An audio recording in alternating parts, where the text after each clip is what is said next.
You, the ugly one. Silas Thorne's voice cut through the sterile silence of St. Jude's Memorial Hospital like a blade. 6'4", 250 pounds of rage wrapped in a soaked trench coat. The AR-15 in his hands wasn't pointed at the ceiling anymore. It was pointed at her. Tie them up, hands behind their backs. If you leave them loose, I kill the girl first. Elena Vance looked up from the trash bags she'd been hauling down the fourth-floor corridor. 34 years old. Mouse-brown hair in a fraying bun. Scrubs 2 sizes too big, hanging off her hunched shoulders like she was trying to disappear inside them. The other nurses called her the robot. The doctors didn't call her anything at all. She was invisible, forgettable, safe. What Silas Thorne did in the next 60 seconds would reveal a truth that had been hidden for 7 years. A truth that would turn a hostage situation into a nightmare. For him. Comment where you're listening from. Subscribe to channel. But here's what nobody knew about Elena Vance. Mini cliffhanger. 11 years earlier, she wasn't Elena Vance, quiet night nurse who shuffled through hospital corridors like a ghost. She was Staff Sergeant Vance, attached to the 75th Ranger Regiment, Cultural Support Team, Pesh Valley, Afghanistan. The Hindu Kush Mountains didn't care about your pronouns or your politics. They cared if you could clear a compound in pitch darkness while taking fire from 300 meters out. They cared if you could treat a sucking chest wound with one hand while returning fire with the other. Elena could do both. Silver Star. 2 Purple Hearts. Level C Combat Medic. Close Quarters Battle Specialist. Survival, Evasion, Resistance, and Escape certified. The kind of resume that doesn't fit on a hospital badge. The kind of past you don't mention during a nursing school interview when they ask, "Why did you choose healthcare?" Because what was she supposed to say? I've held men's intestines inside their bodies while waiting for medevac. I've made tourniquets from bootlaces. I've killed 3 people in hand-to-hand combat. I want to save lives now instead of ending them. They don't have a checkbox for that on the application. So she lied. I want to help people. Smiled that timid smile she'd practiced in the mirror. Got the job. Became invisible. 7 years she'd been invisible. 7 years of night shifts. 7 years of doctors like Marcus Holloway snapping at her for being too slow, too quiet, too unremarkable. 7 years of younger nurses like Sarah Jenkins whispering, "I swear she's a robot. Who does laundry for 48 hours straight?" 7 years of walking through that hospital like she was made of smoke. But here's the thing about smoke. Mini cliffhanger. When you need it, it can choke you. When you control it, it can hide you. And when the fire gets hot enough, smoke becomes something else entirely. Elena Vance was about to become fire.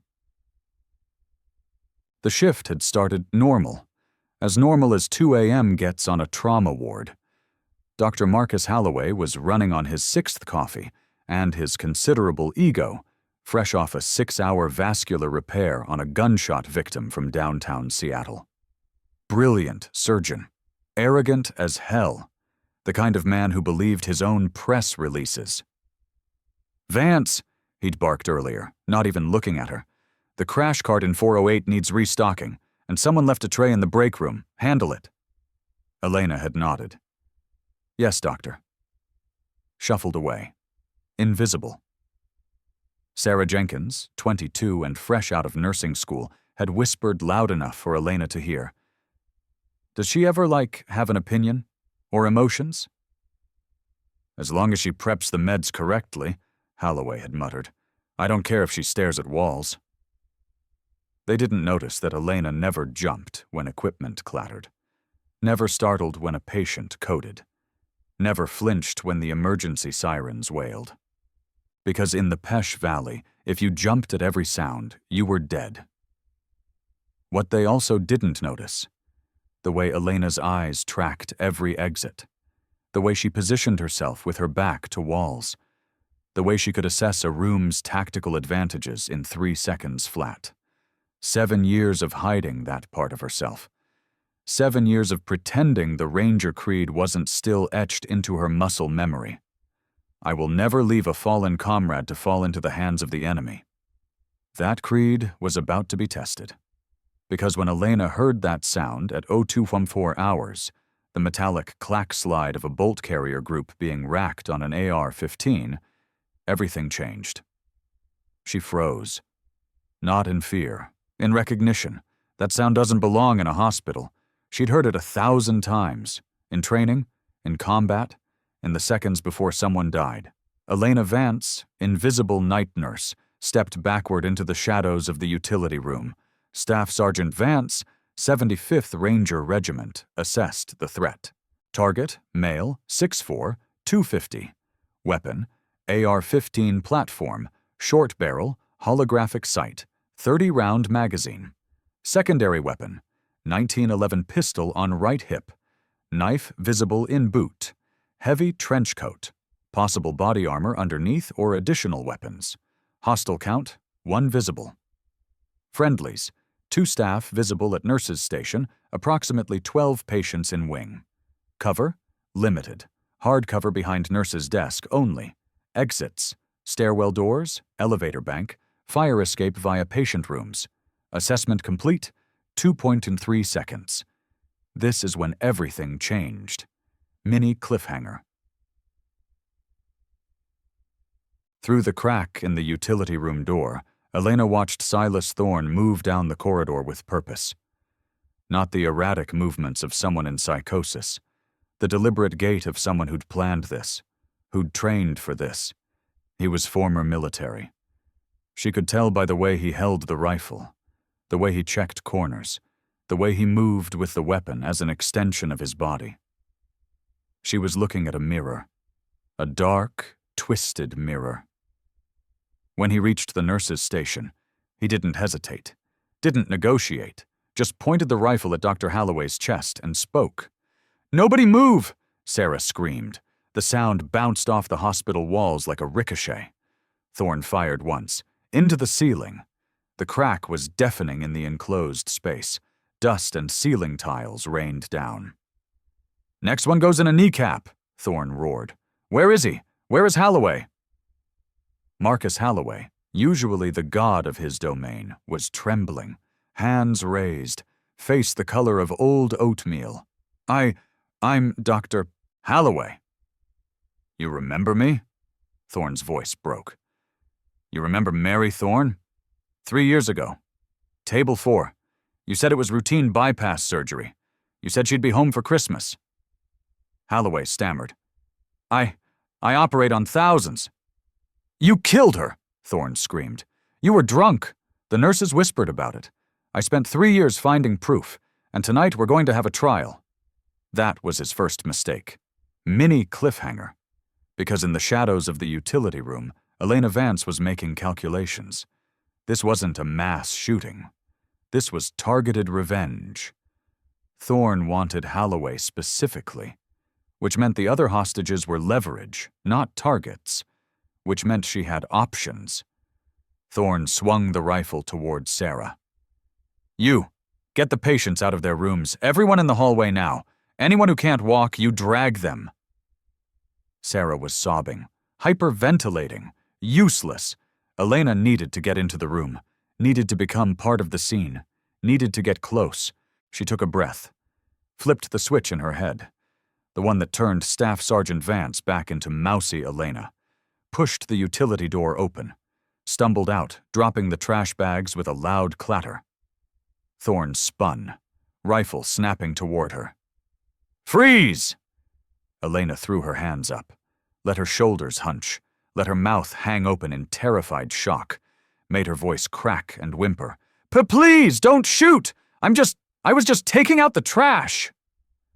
Thorne studied her, saw the frayed scrubs, the messy hair, the absolute terror in her posture. Saw prey. He didn't see the way her eyes were scanning the magazine well of his rifle. Safety off, round chambered, approximately 28 rounds remaining based on the curve of the magazine. He didn't see her measuring the distance between them. 47 feet. Too far to close without getting shot. He didn't see her cataloging every potential weapon in the corridor. Crash cart with scalpel tray, defibrillator unit, oxygen tanks, IV poles, fire extinguisher. "Get over here," Thorne barked. "Move!" Elena scrambled forward, intentionally tripping over her own feet, lowering his threat assessment of her with every clumsy step. When she reached the nurse's station, she stood next to Sarah and Holloway. Sarah grabbed her hand, squeezing hard enough to hurt. Elena squeezed back. Firm, controlled, not the grip of someone terrified. Sarah looked at her, confused. Elena's face remained blank, but her eyes, for just 1 second, were sharp, alert, combat-ready. Then the mask slipped back on. Timid nurse. Terrified. Helpless. What happened next would change everything. Mini cliffhanger. Thorne pulled a bundle of zip ties from his duffel bag, threw them at Elena. "You, the ugly one. Tie them up, hands behind their backs. If you leave them loose, I kill the girl first." The ugly one. 7 years of being invisible. And the first time someone really looked at Elena Vance, that's what they saw. Not the Silver Star for valor under fire, not the 2 Purple Hearts, not the woman who'd carried a wounded ranger 4 clicks through enemy territory because she'd sworn an oath. "I will never leave a fallen comrade." The ugly one. Elena picked up the zip ties. Her hands shook, on purpose. "Yes," she whispered. She moved behind Dr. Holloway first. As she reached for his wrists, she leaned in close. Her voice dropped. No stutter, no fear, pure command. "When the lights go out, drop to the floor. Cover your head. Do not move until I say clear." Holloway turned his head slightly, confusion and terror mixing in his eyes. "What?" "Tighten your muscles," Elena ordered, her voice barely audible. She cinched the zip tie around his wrists, left it just loose enough that he could work free if he flexed hard, but tight enough to look secure. She moved to Sarah. The young nurse was still sobbing, mascara running down her face. "Sarah," Elena whispered, "I need you to be brave. Can you do that?" "I'm going to die," Sarah whimpered. "No, you're not." Elena secured Sarah's wrists the same way, loose enough to escape. "Because I'm here!"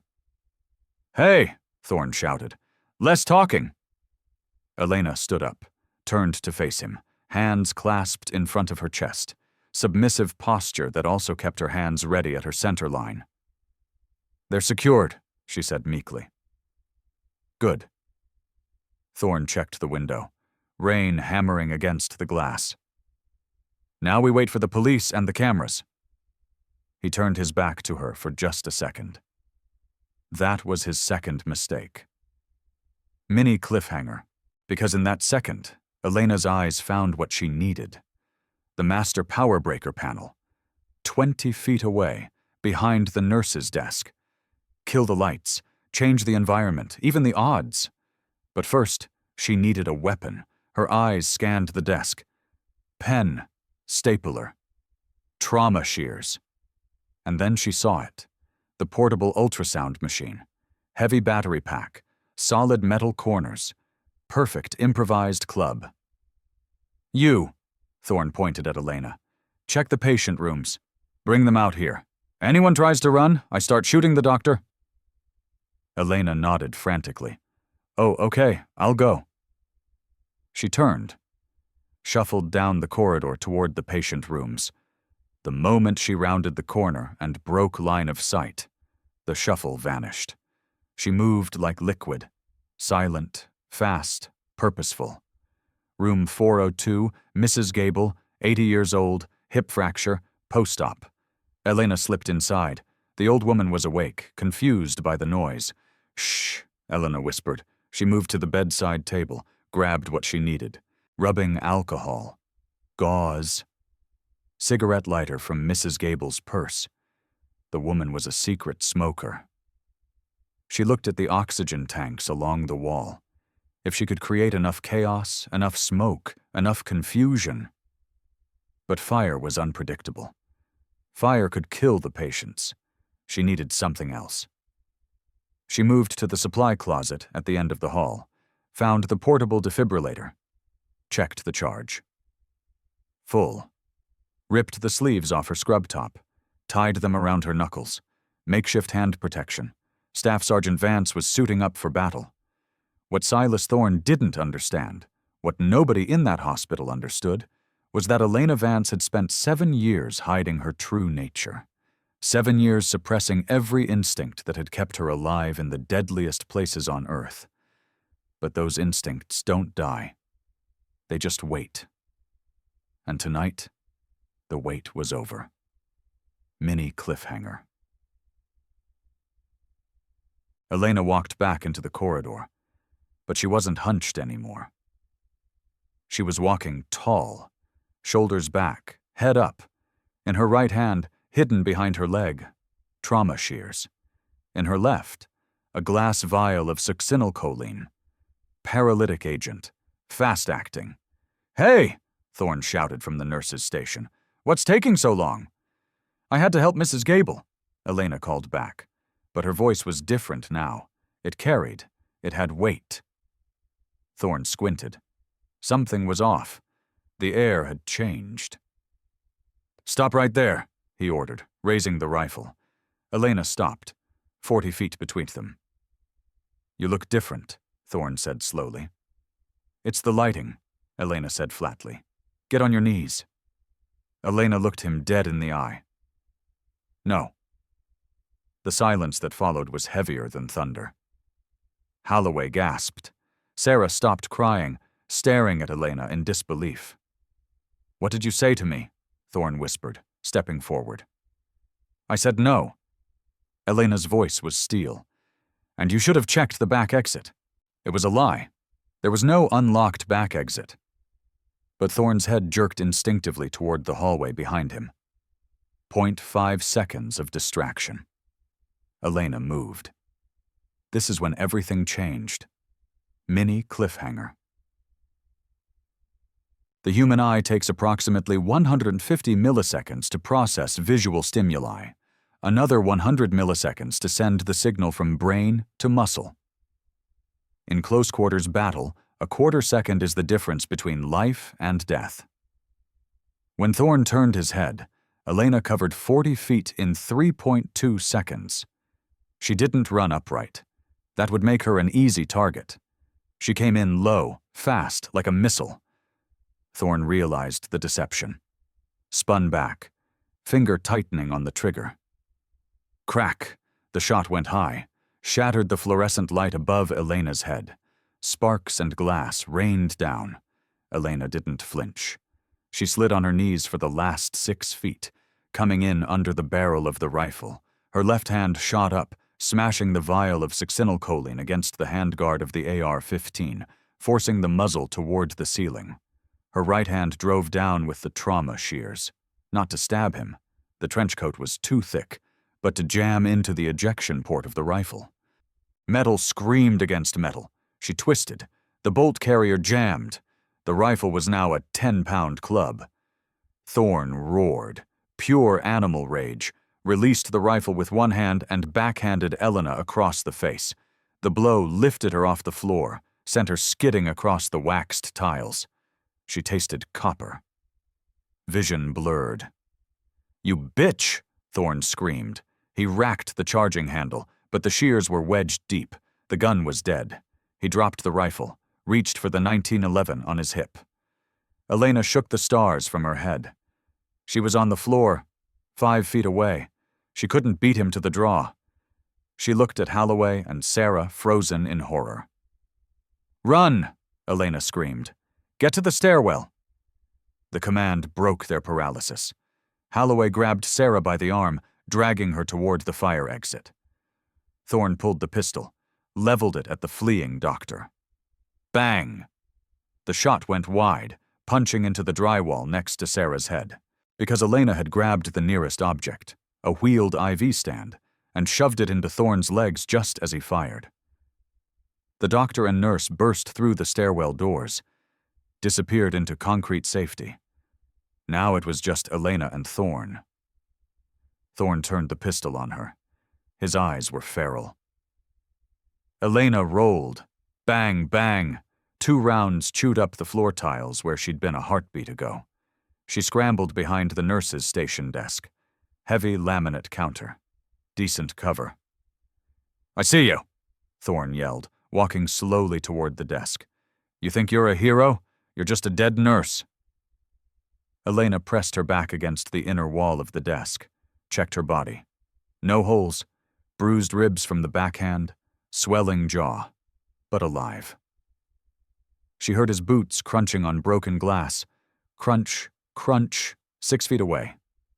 She looked at the desk. Computer terminal, pens, staplers, and the UPS battery backup sitting on the floor. Heavy lead-acid battery. 12 pounds of improvised weapon. Crunch. 4 feet. Crunch. 2 feet.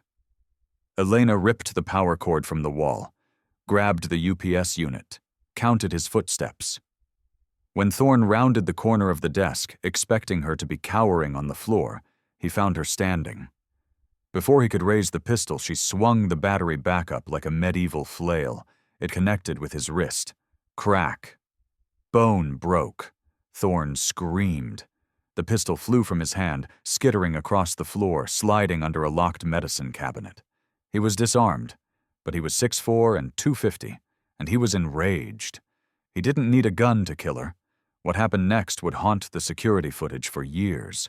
Mini cliffhanger. Thorne lunged. Tackled Elena. They crashed into the wall behind the desk. The impact knocked the wind from her lungs. His hands, the size of dinner plates, found her throat. He squeezed. Elena's vision began to tunnel. Black spots danced in her peripheral vision. Her trachea was compressing. Panic, the lizard brain response, tried to take over. Flail, kick, scream. No. Elena forced her mind to focus. Technical, anatomical. Target, anterior neck. Objective, break the hold. Method, nerve strike or leverage. She stopped clawing at his face, brought her thumbs to the inside of his elbows, dug into the tender nerve clusters. He grunted, but held on. Not enough. She brought her knees to her chest, wedged them between her body and his. With a guttural scream, she extended her legs, driving her heels into his solar plexus. The force broke his grip. Thorne stumbled back, gasping. Elena dropped to the floor, sucking air. Her throat felt like it was on fire. She looked at the pistol under the cabinet. Too far, looked at Thorne. He was recovering, shaking his head, eyes locking onto her with renewed hatred. He pulled a combat knife from his boot. 8 inches, serrated edge. "Okay," Thorne wheezed, grinning through the pain. "Now it's fun." Elena scrambled backward, kicked open the door to the supply room behind the desk, threw herself inside, slammed the door, locked the deadbolt. Thud. Thorne's body hit the door. "Open it!" he screamed, slashing at the wood. "I'm going to carve you up." Elena backed away from the door. She was in a 10 by 10 supply room. No windows. 1 door. To a civilian, this was a trap. To a ranger, this was an armory. Mini cliffhanger. Medical supply rooms are full of chemistry. Ethanol, ammonia, bleach, pressurized canisters of ethyl chloride freezing spray. Elena looked around. Her breathing slowed. The fear evaporated, replaced by cold calculation. "You want to play in the dark?" she whispered. She reached up, smashed the light bulb with a mop handle. The room plunged into pitch blackness. Outside, Thorne was shooting the lock off the door. Blam! Blam! The wood splintered. The door kicked open. Thorne stood silhouetted in the doorway, backlit by the hallway lights. He couldn't see into the black void of the supply room. "Come out, little nurse," he taunted, stepping into the darkness. Elena was gone. She'd climbed the shelving unit, pressed against the ceiling, silent as a spider. The hunt was on. But Thorne had made a critical error. He'd entered her kill box. Mini cliffhanger. Thorne moved slowly into the room, leading with his knife. His breathing was loud, raspy, giving away his position every second. Elena hung from the top shelf, legs wrapped around the uprights, directly above him. In her hand, a 500-milliliter glass bottle of ether wrapped in a towel. She waited. Thorne took another step. He was directly below her. Elena released her hold. Dropped. She didn't land on him. She landed behind him, silent as falling snow. Thorne spun around, slashing the air with his knife. Elena ducked the blade, felt the wind of it pass over her ear. She stepped in, jammed the towel-wrapped bottle of ether into his face, smashed the glass against his nose. The bottle shattered. Liquid soaked the towel and his face. The fumes were instant, overpowering. Thorne gagged, flailed, slashed blindly. The knife caught Elena's scrub top, sliced a thin line across her stomach. She ignored the pain, held the towel over his face, rode his back as he thrashed like a bull. "Breathe deep," she whispered in his ear. Thorne's knees buckled. The ether was entering his bloodstream, depressing his central nervous system. His movements became sluggish. The knife dropped from his hand. He fell to his knees, then to his face. Elena rolled off him, gasping for fresh air. The fumes were making her dizzy too. She scrambled to the door, kicked it open to let the hallway light and air in. Looked back at Thorne. He was unconscious, a heap of wet trench coat and muscle. It was over, or so she thought. Mini cliffhanger. The hospital's PA system crackled to life. Code black, fire in the North Ward. Elena froze. Fire. She looked down the hall. Smoke was billowing from room 402, Mrs. Gable's room. Thorne must have set a charge, or knocked over something flammable. The fire alarm began to blare. The sprinklers kicked on, drenching the hallway. Elena looked at Thorne. He was out cold. She could leave him. Run. But the patients, 12 patients still in their rooms. And then she saw it. Thorne's hand moved. He wasn't out. He was faking. Or his tolerance defied medical science. Thorne roared, pushing himself up from the chemical puddle. His face was red, eyes bloodshot, streaming tears. But he was alive. And he was holding a detonator. "If I go," Thorne coughed, blood and ether dripping from his face, "everyone goes." He held up a small black device. "C4, he rasped. "In the oxygen storage." The oxygen storage room. If that went up, it wouldn't just be a fire. It would be a crater. The entire north side of the hospital would be gone. Elena looked at the detonator, looked at the distance between them. 10 feet. Looked at her empty hands. "Drop it," Elena said. "No." Thorne smiled, a gruesome, broken expression. "I want to see the sky fall." He moved his thumb toward the button. What Elena did next saved 73 lives. Mini cliffhanger. Elena didn't think, didn't plan. She reacted. She grabbed the only thing left on her person, the pen in her pocket, a standard-issue cheap plastic ballpoint pen. She threw it. It wasn't a throwing knife. It shouldn't have worked. But Elena Vance had spent hours in the boredom of the Afghan desert, throwing rocks at tin cans, building muscle memory, learning trajectory and force.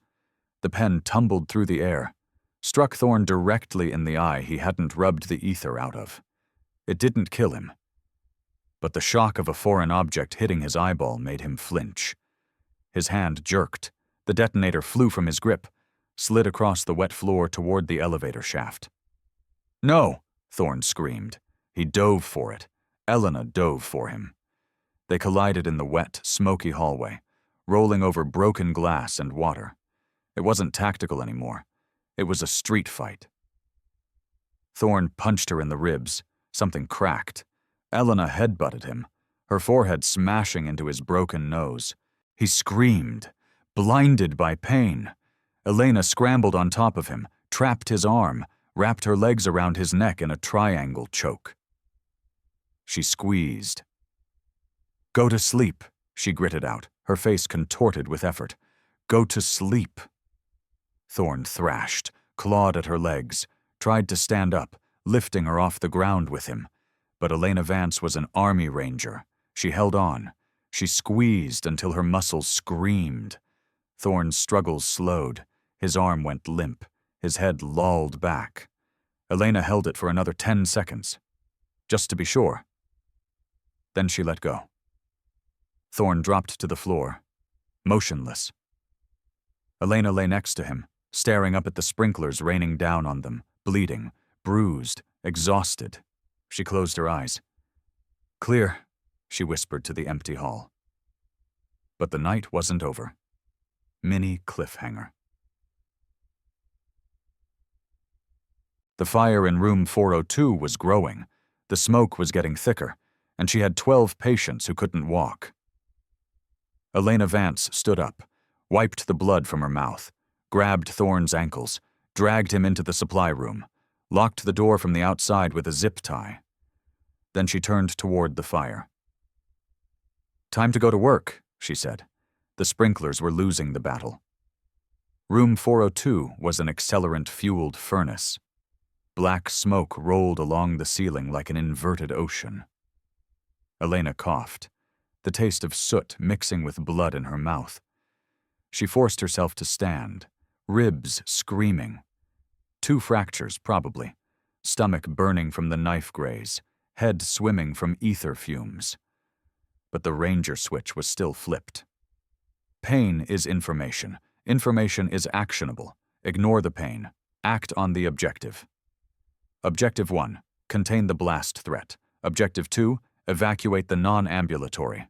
She limped toward the oxygen storage room, adjacent to room 402. The wall separating them was already hot to the touch. Inside that room, 20 tanks of compressed oxygen. If the heat compromised those tanks, or if the fire reached the C4 Thorne had planted, St. Jude's wouldn't just have a fire. It would have a hole in its side the size of a city block. She tried the handle. Locked. Looked through the small reinforced window. Saw the brick of C4 taped to the main manifold. It wasn't wired to a timer. The detonator she'd kicked away was the only trigger.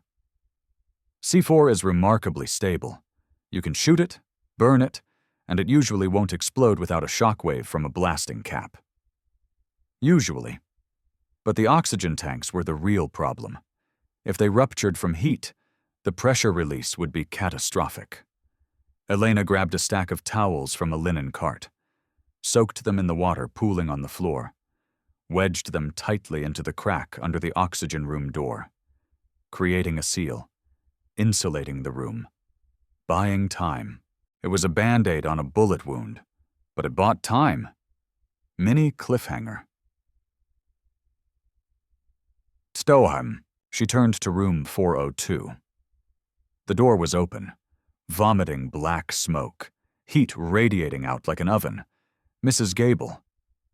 Elena took a breath of relatively clean air near the floor, pulled her scrub collar over her nose, crawled in. Visibility, 0.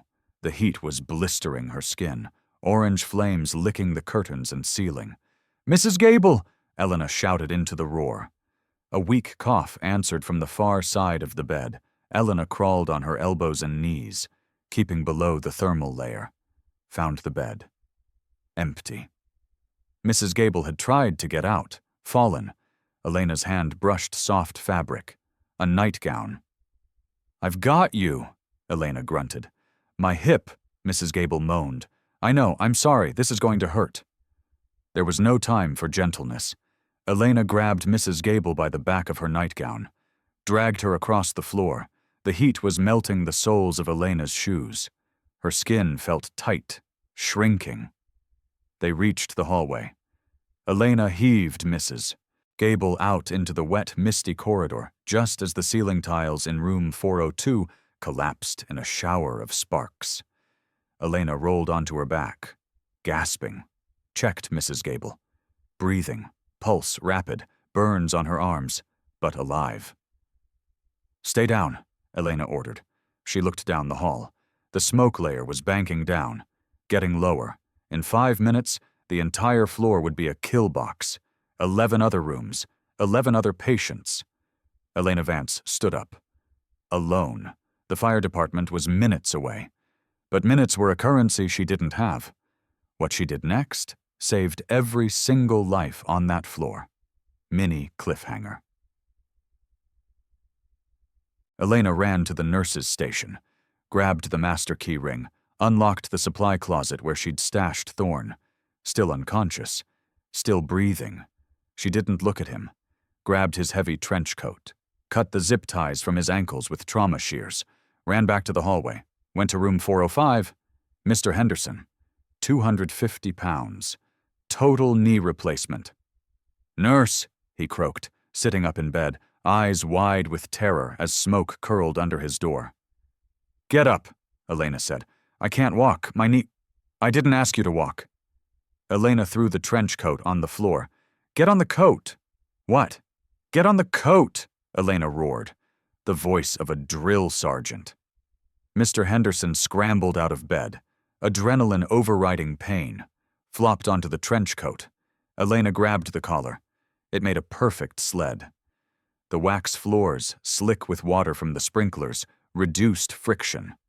She dug her heels in, pulled. Mr. Henderson slid into the hallway. "Hold Mrs. Gable's hand," Elena commanded. "Do not let go." She went to the next room. And the next.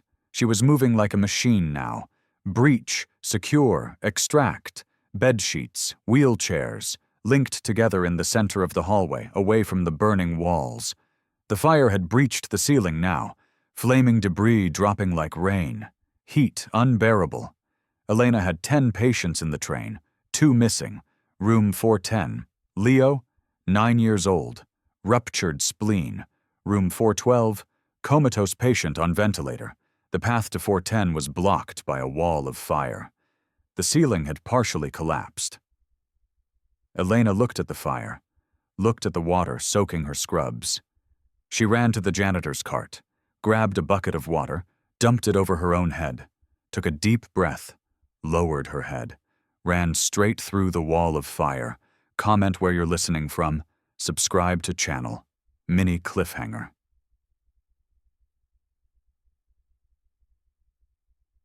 Outside St. Jude's Hospital, the world had turned into chaos. SWAT teams from the Seattle Police Department had established a perimeter. Armored bearcats idling on wet pavement. Snipers on adjacent rooftops battling driving rain. Captain Miller stood by his cruiser, looking at hospital blueprints. "Status," he barked into his radio. 2 hostages released, Dr. Holloway and Nurse Sarah Jenkins. Exited via north stairwell. "Get them to command post, now." 5 minutes later, trembling Sarah and shell-shocked Holloway stood under the awning, wrapped in blankets. "Tell me what's happening up there," Miller said. "How many shooters?" "1," Holloway said, voice raspy. "Big guy, heavy weapons." "Who's still inside?" "Patients," Sarah sobbed. "And Elena." "Elena?" "Another nurse. But she's not just a nurse." Miller frowned. "What do you mean?" Holloway looked at the police captain, eyes wide with awe. "She took him apart, jammed his rifle with scissors, hit him with a battery backup. The way she moved." "Captain, I've seen soldiers before. Elena isn't a nurse. She's a war machine." Miller turned to his aide. Run the name. Elena Vance. Now. The aide typed furiously, stopped, looked up, face pale. Captain, you're going to want to see this. Miller looked at the screen. Name. Vance, Elena rank, Staff Sergeant, Retired Unit, 75th Ranger Regiment, Cultural Support Team decorations, Silver Star, 2 Purple Hearts notes, honorable discharge following IED injury in Kandahar. Specializations, SAR, Level C Combat Medic, Close Quarters Battle. Miller stared at the screen, looked back up at the 4th floor, lights flickering. God help that gunman, Miller muttered. Stand down the entry team. We don't want to get in her way. But the situation had just gotten worse. Mini cliffhanger. Fire Command says the 4th floor is fully involved, a sergeant yelled. They can't get the ladder truck close enough. Wind and overhang. We have to go up, Miller said. It's an oven up there, Captain. No visibility. If we go in, we go. Miller's voice was steel. Alpha team on me. Gas masks, breaching charges. The SWAT team moved up the stairwell. A column of black-clad warriors reached the 4th floor landing. Door was hot. Smoke seeping through the jambs. Miller signaled. Breach. They hit the door with a ram. It flew open. A wall of black smoke. Intense heat. Clear left. Clear right. They moved into the haze. Weapon lights cutting beams through the gloom. Police, call out, Miller shouted. Silence. Just the roar of fire and hiss of sprinklers. They moved up. Captain, look. Through the swirling smoke, a shape emerged. It looked like a human centipede, a chain of people, patients on sheets, patients in wheelchairs, patients dragging each other, huddled low to the ground in the center of the hall, covered in wet blankets. Get them out! Go, go! SWAT officers slung rifles, began grabbing patients, hauling them toward the stairwell. Where is the nurse? Miller asked Mr. Henderson as he dragged the big man to safety. She went back, Henderson coughed, pointing into the orange glow. She went back for the kid. Miller looked down the hall, ceiling sagging, structural integrity failing. Vance! Miller screamed. Vance! No answer. Captain, we have to pull back. Roof's coming down. Miller hesitated. He knew the protocol. Never trade a life for a body. Pull back, Miller ordered. Get these people out. The team retreated. Heavy fire door slamming shut behind them, sealing the 4th floor. But Elena Vance wasn't dead. Mini cliffhanger. She had made it to room 410, found Leo hiding under his bed, screaming. She dragged him out, shielded his body with hers as burning ceiling tiles rained down, got him to the hallway. But the path back to the stairwell was blocked, the collapse that had forced SWAT back. She was cut off, heat baking her eyes, skin blistering. She had Leo in her arms, 60 pounds. Hold on to my neck, Leo, she rasped. Don't let go. She couldn't go back, couldn't go forward. She looked at the window in room 410. Solid pane of reinforced glass. Non-opening. Suicide prevention facility. Unbreakable. Elena grabbed a heavy oxygen tank, swung it at the window, bounced off, swung again. Spiderweb crack appeared, swung a 3rd time, screaming with the effort, every ounce of remaining strength. Smash. The glass shattered. Wind from the storm rushed in, fed the fire, created a backdraft. The door to the room slammed shut from pressure. Elena ran to the window, looked down. 4 stories, 50 feet. Below, police cars, fire trucks, extended ladder of fire truck, fully extended. But the wind was whipping it around, still 10 feet away from the window, 5 feet below, too far to jump, especially with a child. But the fire was eating the door, coming through the wood. Elena climbed onto the sill, rain lashing her face. Leo, she yelled over the wind. Do you trust me? The boy was sobbing, buried in her neck. No. Good, Elena said. Trust gravity. She didn't jump for the ladder. She jumped for the drainage pipe running down the side of the building, 3 feet to her left. She launched herself into the void. What happened next was captured on 17 cell phone cameras and would be replayed on the news for weeks. Mini cliffhanger. Her right hand caught the rusted iron pipe. The wet metal was slick. Her grip slipped. She fell. She clawed at the pipe, fingernails tearing. Her left arm clutching the boy was useless for climbing. Her hand caught a bracket. It held. Her shoulder wrenched with a sickening pop. Dislocation. She hung there, 40 feet above the ground, dangling by one arm, the boy clinging to her chest. Fire roared out of the window she'd just exited, a tongue of flame licking the air where she'd stood seconds ago. "Hang on!" a voice shouted from below. The ladder truck was maneuvering. The firefighter in the bucket was extending his reach. "Grab my hand!" he screamed. He was still 4 feet away. Elena looked at her arm, spasming, losing grip.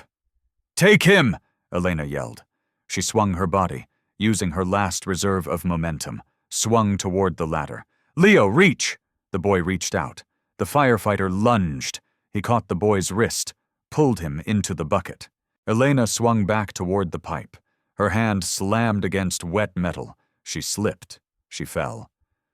The crowd below gasped. Collective scream rose from onlookers. Elena fell 1 story. But she didn't hit the ground. As she passed the 3rd-floor window, her boot caught on an external air conditioning unit bracket. It spun her around, slammed her body against brick wall. She grabbed the grate of the AC unit with her good hand. Hung there, battered, burned, dislocated shoulder, dangling, bleeding from a dozen cuts, suspended 30 feet in the air.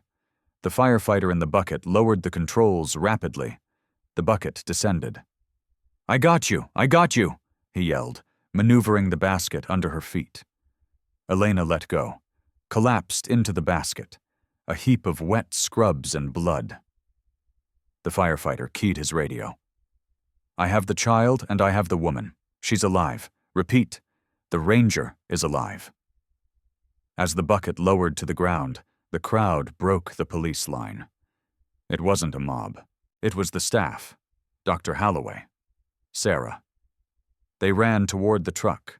When the basket touched asphalt, Elena tried to stand. She failed. Holloway was there, grabbed her uninjured side. I got you, Elena, Holloway said, tears streaming down his face. I got you. Elena looked at him, face black with soot, hair singed, eyes haunted. The count, she whispered. What? The head count, she rasped. Did we get them all? Holloway looked at Captain Miller. We cleared the stairwell, Miller said. 11 patients plus the boy, and you. Thorns in the supply closet, zip-tied. You got him out too, Miller said softly. Elena didn't answer. Her eyes rolled back in her head, knees buckled. She collapsed into Holloway's arms. Adrenaline finally ceding territory to trauma. The ghost of Ward 4 had finally run out of fuel. This is when the world learned who Elena Vance really was. Mini cliffhanger. The steady beep, beep, beep was the first thing Elena heard. For the first time in her life, she wasn't the one monitoring the machine. She was the one attached to it. She opened her eyes to the sterile white of the ICU. Dr. Marcus Holloway sat in a plastic chair by her bed. He looked like he hadn't slept in 3 days. He wasn't wearing his white coat. Welcome back, Sergeant, he whispered. The patients, Elena rasped, throat raw from smoke. All of them. Marcus smiled, tears brimming. Every single one made it out. Even the kid. You threw him into a firefighter's arms from 40 feet up. Elena nodded, relief washing over her battered body. 3 broken ribs, dislocated shoulder, second-degree burns across her back. Thorne was currently in the prison ward at Harborview, handcuffed to a bed, multiple fractures. He was done. "I read your file," Marcus said, voice trembling. "For 3 years I treated you like furniture. I snapped at you, ignored you. I didn't know I was standing next to a giant."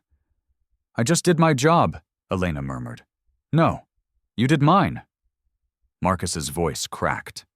He leaned in, expression haunted. "Thorne."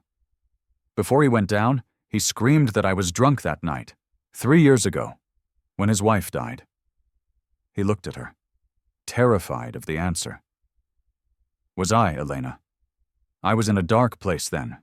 I don't remember." Elena looked at the brilliant surgeon who had saved hundreds of lives. She remembered the smell of scotch on his breath that night. She remembered stepping in to steady his hand.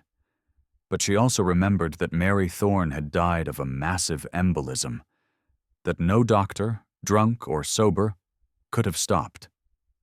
"You were tired, Marcus," she lied, voice steady, commanding. "You were sober. You did everything right." Marcus slumped back, the crushing weight of 3 years lifting from his shoulders. She had saved his life in the fire, and now, with that one mercy, she had saved his soul. But the truth was about to come out anyway. Mini cliffhanger. 3 weeks later, the press filled the hospital lobby, clamoring for the Angel of St. Jude's. The mayor was there with a key to the city. But the podium remained empty. Up on the 4th floor, amidst the smell of fresh paint and drywall, Elena Vance stood at the nurse's station. Sarah Jenkins, no longer glued to her phone, walked up and handed her a small box. "We know you hate the spotlight, but the staff, we needed to do this." Inside was a new name badge. It didn't just say Elena Vance, RN. It read, "Elena Vance, Ranger, Charge Nurse." "Charge nurse?" Elena raised an eyebrow. "That means more paperwork." "It means you run the show," Marcus said, stepping off the elevator. "Though I think you always have." Elena clipped the badge to her scrubs, looked at her team, not just co-workers anymore, a squad. She took a deep breath. The war was over, but the mission never ended. "All right," Elena said, voice sharp. "Show's over. Mrs. Gable needs her meds. Let's get to work." She turned and walked down the hall, silent as a ghost, ready for the night watch. So let me ask you something. Who are the quiet warriors in your life? Who is the person in your office, your school, your hospital, who seems invisible but might be holding the whole place together? The janitor who notices when you're having a rough day. The receptionist who remembers your name when everyone else forgets. The night shift worker who keeps everything running while the world sleeps. We live in a society obsessed with loud voices and viral moments. But true strength isn't about how much noise you make. It's about what you're willing to do when the lights go out and the fear sets in.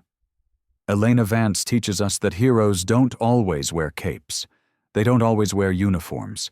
Sometimes they wear frayed scrubs and comfortable shoes. Sometimes the person saving your life is the one you never bothered to say hello to. Drop your story in the comments. Have you ever underestimated someone who turned out to be extraordinary? Have you ever been that invisible person that nobody saw? Share this story. Not the sanitized version. The real version. Because the world needs to know. The people we dismiss, ignore, and overlook might be the very ones who save us when everything falls apart. Subscribe to channel. Stay just. Stay loud. Stay free. And remember, the next time you walk past someone who seems invisible, look closer. You might be standing next to a giant.